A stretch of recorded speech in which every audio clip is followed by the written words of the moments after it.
Hello hello. नमस्कार दोस्तों, स्वागत है आपका हमारे channel Rathore sir online classes पे। आज हम आपके सामने लेकर आए हैं लर्न टू स्पीक इंग्लिश का पार्ट थर्ड। देखिए, इसके ऑलरेडी हम 2 पार्ट कंप्लीट कर चुके हैं। फर्स्ट पार्ट में हमने इंट्रोडक्शन देखा था, जिसमें हमने सारे इंग्लिश के अपर केस लेटर और लोअर केस लेटर क्या कौन से होते हैं उनके बारे में हमने जाना था, जिसमें हमने कैपिटल और स्मॉल दोनों लेटर्स को लिया था। और उसके बाद नेक्स्ट वीडियो में हमने जो लेटर वर्ड्स और सेंटेंस, उसमें क्या डिफरेंस होता है वो हमने देखा था। अब हम लेकर आए हैं इसका पार्ट थर्ड। इसमें हम देखेंगे कि ग्रीटिंग्स क्या होते हैं, या किसी को अगर हमें नमस्ते करनी हो इंग्लिश में तो हम कैसे करेंगे। तो चलिए शुरू करते हैं। तो सबसे पहले तो मैं आपका हमारे चैनल पे बहुत बहुत स्वागत करना चाहूँगा, और चाहूँगा कि अगर आपने हमारे चैनल को सब्सक्राइब नहीं किया है तो सब्सक्राइब कर लें, वह बेल आइकन जरूर प्रेस करें ताकि हमारी वीडियो की नोटिफिकेशन आपको मिलती रहे। तो चलिए शुरू करते हैं। तो देखिए, जब हम किसी से नमस्ते करते हैं तो इसे अभिवादन या ग्रीटिंग्स कहा जाता है। अब हिंदी में तो एक बहुत ही अकेला शब्द है जो है नमस्ते, लेकिन इंग्लिश में ऐसा नहीं होता है। इंग्लिश में आपको टाइम के अकॉर्डिंग और प्लस आप किसको नमस्ते कर रहे हो ये देखना होता है। तो देखिए, आप इंग्लिश में जो अभिवादन होता है वो हम किस प्रकार करेंगे, तो उसके लिए देखिए आपको ये जानना आवश्यक है कि आप अभिवादन किससे कर रहे हैं। तो सबसे मेन चीज़ तो यही है कि अभिवादन का तरीका इस बात पर निर्भर करता है कि जिस व्यक्ति का आप अभिवादन करना चाहते हैं वो आपसे उम्र में, वो आपसे पद में, वो आपसे ओहदे में बड़ा है, छोटा है, या हम उम्र यानी कि समान उम्र का है।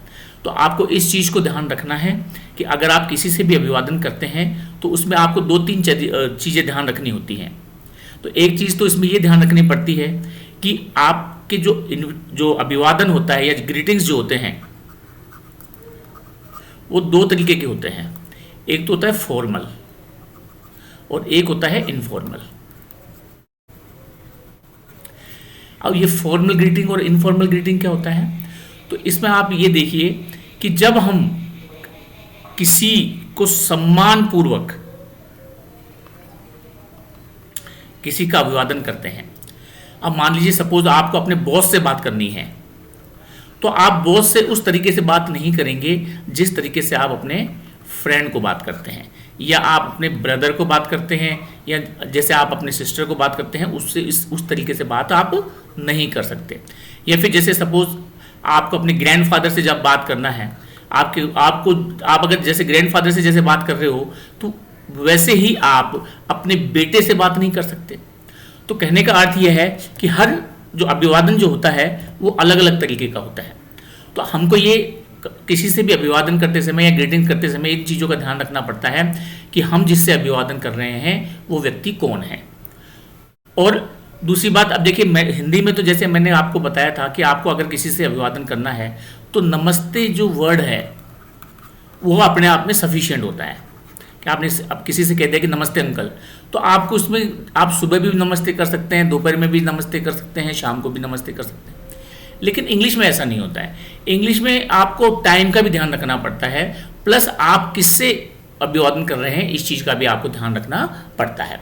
तो चलिए शुरू करते हैं। तो अब इसमें आप ये बस यही चीज़ देखने की है कि अभिवादन का जो तरीका है वो इस बात पर निर्भर करता है कि जिस व्यक्ति का आप अभिवादन करना चाहते हैं या जिससे वो आपसे उम्र में बड़ा है या छोटा है। तो इस चीज़ का आप ध्यान रखेंगे। तो सबसे पहले तो हम ये देखेंगे कि किस समय टाइम के अकॉर्डिंग अभिवादन या ग्रीटिंग्स कैसे किए जाते हैं।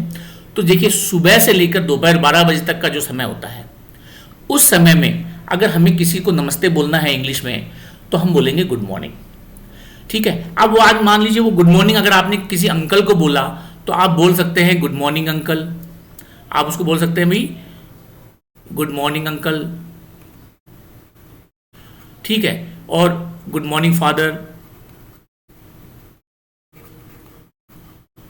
तो आपको इसको बिल्कुल एक कंफर्टेबली बोलना है। इसको ऐसे गीत गा के भी नहीं बोलना है कि गुड मॉर्निंग अंकल, ऐसे नहीं बोलना है। बिल्कुल सहज तरीके से आप बोलेंगे good morning uncle, good morning aunt, या good morning father, good morning mother, good morning grandfather. तो इस तरीके से आपको बोलना है। आगे देखिए, यानी कि जब हम किसी से मिलेंगे, सपोज सुबह सुबह ही आपसे कोई टकराया और आपसे मिला, तो आप उसको गुड मॉर्निंग बोलेंगे कि गुड मॉर्निंग, और प्लस उसकी जो पोस्ट है, जैसे मान लीजिए कोई आप अपने बॉस से कर रहे हैं गुड मॉर्निंग, तो आप बोलेंगे गुड मॉर्निंग सर, ठीक है। और अगर आप अपने टीचर से बात कर रहे हैं तो बोलेंगे गुड मॉर्निंग टीचर या गुड मॉर्निंग मैम या गुड मॉर्निंग सर, ऐसे आप बोलेंगे। या फिर आप जैसे टीचर हैं तो आप अपने बच्चों से गुड मॉर्निंग स्टूडेंट्स, ठीक है।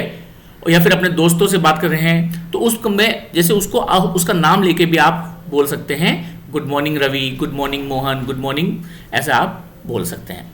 अब मान लीजिए आपसे आपने उससे बात कर ली, आप उससे मिलते आपने गुड मॉर्निंग किया, गुड मॉर्निंग करने के बाद में आपने उससे जो डिस्कशन है वो कर लिया।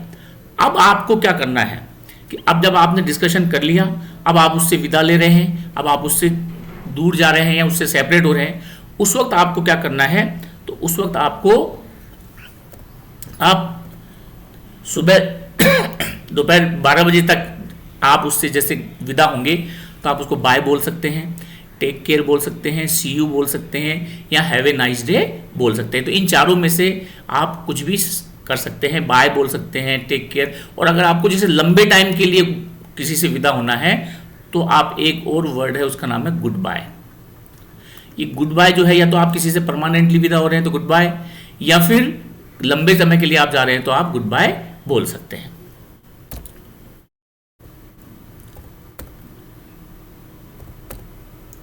अब मान लीजिए दोपहर 12 बजे से लेके और शाम को 5 बजे तक का जो टाइम है उसमें आपको बोलना है, तो उसके लिए आपको देखिए, अगर आपको फिक्स 12 बजे बोलना है, फिक्स 12 बजे बोलना है तो आप बोलेंगे गुड नून, गुड नून बोलेंगे, ठीक है। और 12:01 से शाम को 5 बजे तक आपको जैसे बोलना है तो फिर आप बोलेंगे, इसमें आप बोलेंगे गुड आफ्टरनून। फिर आपको गुड आफ्टरनून बोलना है मिलने पर। अगर आप 12 बजे बाद किसी से मिलते हैं तो आपको गुड आफ्टरनून बोलते हैं। और अगर फिर जैसे 12 बजे से शाम तक को 5 बजे तक जब विदा हम लेते हैं तो हम उन्हीं शब्दों का प्रयोग करेंगे, जैसे bye, take care, see you, have a nice day, जब हम उससे विदा लेते हैं या अलग होते हैं। आगे देखिए शाम, और फिर शाम को 5 बजे से लेकर सोने तक आपको क्या करना है, तो मिलने पर तो हम बोलेंगे गुड इवनिंग, मिलने पे तो हम बोलेंगे गुड इवनिंग। और फिर जब हम उससे अलग होते हैं या विदा होते हैं उस वक्त हमको शाम जो है उस वक्त हमको good night, take care, bye, see you आदि शब्दों का प्रयोग करना है। अब कई बच्चे कंफ्यूज रहते हैं कि सर अगर हम रात को 11 बजे हम किसी से मिलते हैं या 11:30 बजे भी हम किसी से रात को मिलते हैं तो उस वक्त हमको क्या बोलना है, तो भी आपको गुड इवनिंग ही बोलना है मिलोगे तो, और विदा होने पर आपको गुड नाइट बोलना है। तो इस बात का विशेष ध्यान रखें कि रात के आप कितने भी बजे मिलें, चाहे रात को 11 बजे भी मिलें तो आप गुड इवनिंग ही कहेंगे। गुड इवनिंग इसलिए कहते हैं, गुड नाइट का मतलब होता है कि अब आपके सोने का समय हो गया है, ठीक है। तो गुड इवनिंग का मतलब है वो शाम का ही एक पार्ट होती है रात। आगे देखिए, और इसमें एक चीज आपको ध्यान रखना है, जैसे कि मैंने आपको पहले ही बताया था कि if you need to be formal with someone तो आपको ये good morning, good afternoon, good evening, यानी किसी से आपको फॉर्मली आपसे को बात करनी है तो good evening, good afternoon, good morning आदि आपका प्रयोग कर सकते हैं। लेकिन अगर कोई आपकी हम उम्री है, उससे आप कैजुअल मीटिंग कर रहे हैं, इनफॉर्मली जो आपके दोस्त टाइप है, उसे सिर्फ हम हाई हेलो से भी हम काम चला सकते हैं।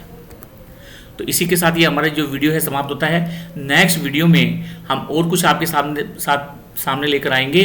तब तक व्यस्त रहिए, मस्त रहिए। जय हिंद, जय भारत।